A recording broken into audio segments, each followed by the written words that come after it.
বিমানে চড়তে অনেকেই ভয় পান, বিশেষ করে গত কয়েক বছরে যেভাবে বিমান দুর্ঘটনার খবর সামনে এসেছে তাতে এই নিয়ে উদ্বেগ অমূলক নয়।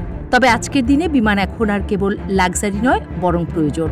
অফিস, ব্যবসা বাণিজ্য কিংবা ঘোরার জন্য হলেও বিমান যাত্রা এখন নৈমিত্তিক বিষয়। দুর্ঘটনার ভয়ে কাজ বন্ধ করে ঘরে বসে থাকার কোনো সুযোগ নেই। তাই বিমানের সবচেয়ে নিরাপদ সিট কোনটি, এ নিয়ে আগ্রহের শেষ নেই। আমেরিকার federal aviation administration aircraft accident ডেটাবেজের এক গবেষণায় দেখা গেছে, বিমানের পেছনের দিকের কিছু আসনে বসলে বিপদ ঘটার সম্ভাবনা অনেকটা কম থাকে। এর পেছনে অবশ্য যুক্তি রয়েছে।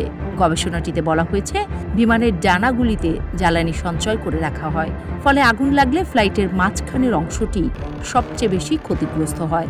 আবার বড় টার্বুলেন্সের ক্ষেত্রে মাঝখানের অংশে বাউন্স সবচেয়ে কম হয়, ফলে যাত্রীদের চোট আঘাত অনেক বেশি লাগতে পারে। লেজের দিকের অংশটা সেক্ষেত্রে একটি দোলনার মতো হয়ে ওঠে। আবার বিমান যদি উপর থেকে আছড়ে পড়ে, সেক্ষেত্রে সামনের অংশটি সবচেয়ে আগে ভেঙে চুরমার হয়ে যায়।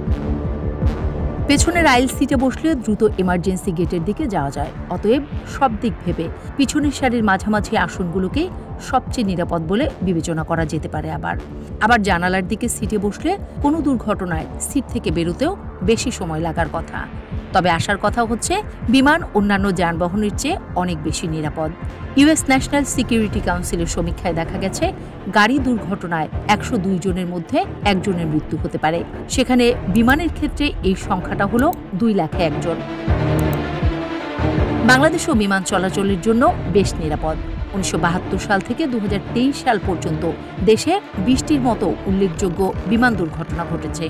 এর মধ্যে সবচেয়ে ভয়াবহ ছিল 1984 সালের 5 আগস্ট ঘটে যাওয়া বাংলাদেশ বিমানের ফ্লাইট BG009 দুর্ঘটনা, যেখানে 49 জনের প্রাণহানি ঘটে।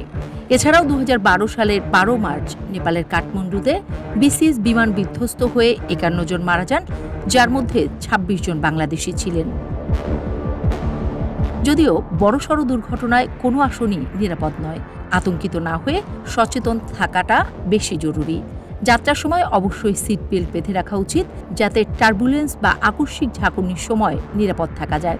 এছাড়াও ফ্লাইট অ্যাটেন্ডেন্টদের পরামর্শ শোনা এবং জরুরি নির্গমন পথ সম্পর্কে সচেতন থাকাটাও বিমান যাত্রার জন্য ভীষণ প্রয়োজন। এসব সাধারণ নিয়ম মেনে চললে বিমান ভ্রমণ হবে আরও নিরাপদ, আরও নিশ্চিন্ত।